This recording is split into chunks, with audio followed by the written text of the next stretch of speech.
Ya,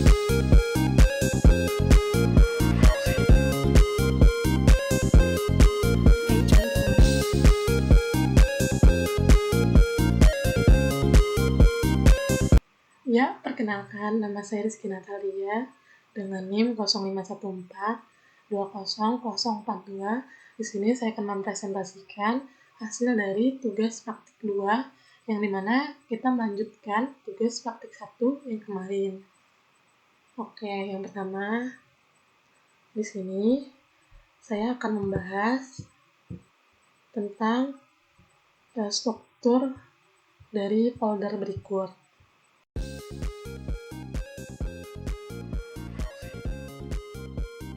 Ya, yang pertama itu ada sita praktik. Ini folder utama kita. Yang kedua ada aset, yang isinya gambar, ada logo UT. Dilanjut ada CSS, yang ada style CSS. Ya, seperti ini. Yang dimana isinya nih buat tampilan. Dilanjut ada ke JS. Nah, ini inti dari segala inti. Di sini ada data.js, yang dimana itu tempat menyimpan semua data dummy pengguna, barang, data pengiriman, jadi datanya terpusat. Lanjut ada script.js, logika dasar dari tugas 1, kayak login sama waktu. Selanjutnya ada stock app.js dan tracking.js, yang dimana ini kode view-nya. Lanjut ada file HTML, dashboard HTML, index HTML, stock HTML, tracking HTML. Nah, dilanjut. Untuk cara membukanya saya seperti ini. Open, nanti akan muncul. Ya.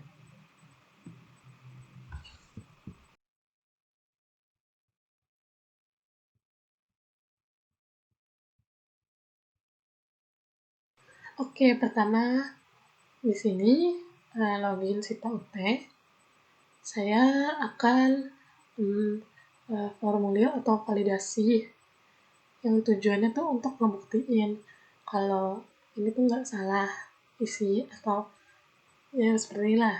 Yang tes pertama itu validasi login, masukkan email. Saya akan contoh salah.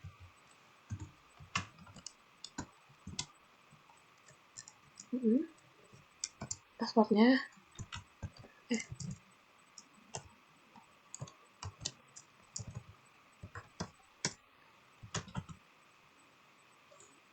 masuk gagal login, email atau password dengan dimasukkan salah. Untuk email yang benar,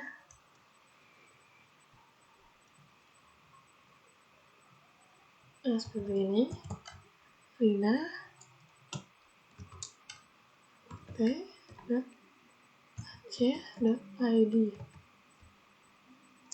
Passwordnya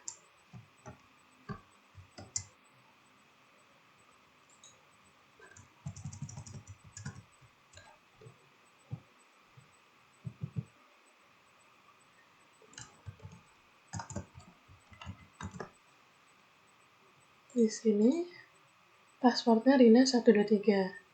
Masuk. Nah, sini muncul sistem informasi terdistribusi dan tracking ajar. Selamat malam, Rina Wulandari, karena sesuai, karena sudah malam. Greetingnya benar. Di sini ada informasi bahan ajar, tracking pengiriman, laporan, monitoring progress di luar rekap bahan ajar, histori transaksi keluar. Selamat datang di sistem distribusi bahan ajar UT. Gunakan menu di atas untuk mengelola stok dan melacak pengiriman.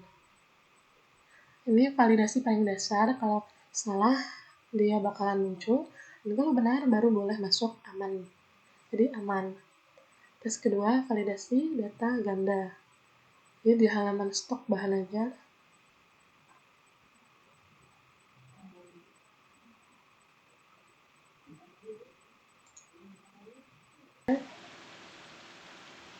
Klik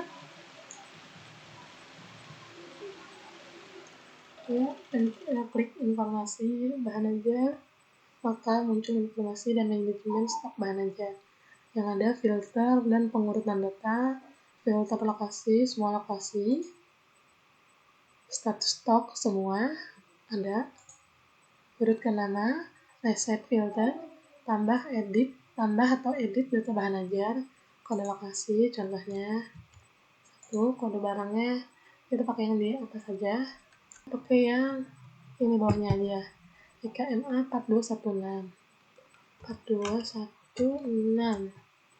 Oke, ini kita isi asal aja.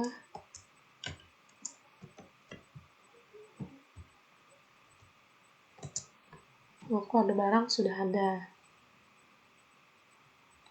Nah, di sini ada daftar stok bahan ajar, kode lokasi, kode barang, nama barang, jenis edisi, status aman, ya, atau menipis nih. Ada aksi edit. Lanjut.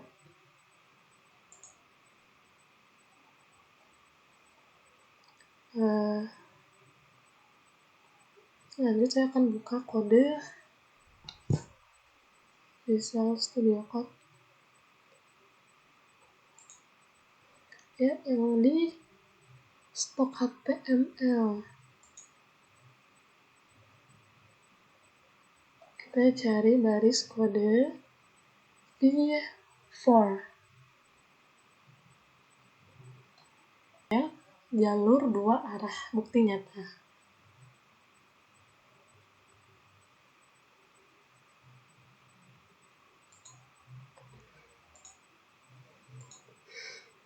Masih di sini stok bahan ajar.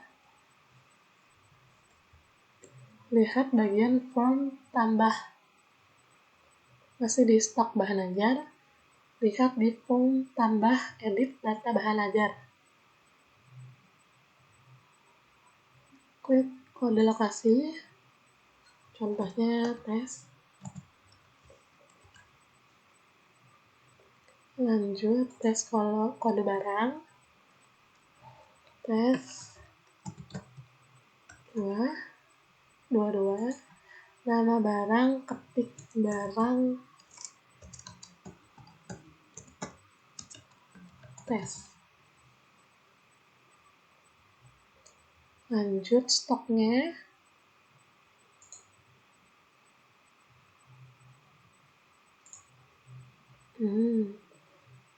Kita tambahin 55.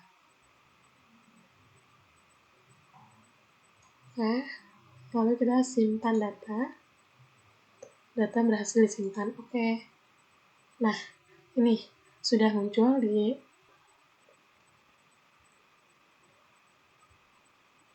ini jadi dia bukti vModel. Ketika saya ketik di sini, ya, ketik sesuatu, tulisannya langsung nyambung ke atas. Maksudnya langsung ada gitu. Ketika saya pas pencet simpan. Jadi kalau saya ubah data di tabel kolom input ikut berubah juga. Ini namanya jalur 2 arah otomatis yang nyambung semua. Lanjut, tes ketiga itu ada vBind, mengubah gambar atau atribut. Untuk tes ketiga, itu kan contohnya logo, ya di sini logo. Nanti tinggal cari aja logo yang mau iniin, ya cari aja logonya, terus di copy, habis itu dipaste di sini, lalu akan muncul seperti ini. Jadi cukup diubah datanya aja, nanti semua halaman berubah sendiri. Lanjut ke kondisional. Seperti ini, kan edisi stoknya, tanda silang warna merah, artinya perlu pesan. Jadi lihat ya, ini barang stoknya masih banyak, tulisannya warna hijau, kalau yang menipis itu warna kuning, dan kalau yang perlu pesan itu warna merah. Jadi ini bukti v-if dan v-else if, kerjanya dia baca angkanya, terus milih tampilannya yang paling pas. Oke, lanjut ke compute dan metode. Stok bahan ajar bagian filter pengurutan. Ini ya, urut kenal barang, jumlah stok contohnya. Dia bakalan muncul stok yang paling banyak sampai ke paling sedikit. Sudah. Kalau kita pilih yang nama, dia bakalan dari nama ya. Dari abjad ABC. Ya dari abjad intinya. Jadi ini fitur filter sama urutkan. Saya masukin logikanya ke dalam compute property. Jadi pas saya masih pilih lokasi, dia otomatis hitung dan nyari datanya sendiri. Bedanya pakai metode kalau ini lebih cerdas. Dia ingat hasilnya, jadi nggak berat kerjanya. Lanjut kita ke watcher atau pengamat data. Stok bahan ajar masih di sini kita bakal pilih lokasi. Ini pilih OJKT 01, misalnya aman ya. Balik lagi ke filter lokasi.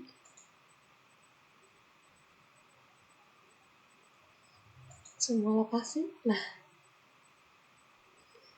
iya. Filter ini statusnya langsung otomatis ikut kosong atau hilang sendiri. Nggak perlu pencet tombol reset. Jadi, ini bukti watcher pertama yang saya atur, dia ngawasin filter lokasi. Pas saya ubah lokasi jadi semua, dia otomatis bersihin pilihan status juga. Dia peka banget kalau ada yang berubah. Lanjut tes kedua, watchernya itu halaman tracking pengiriman.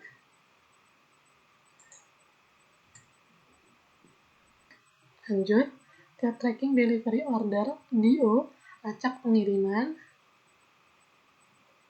Masukkan nomor DO, contohnya 2.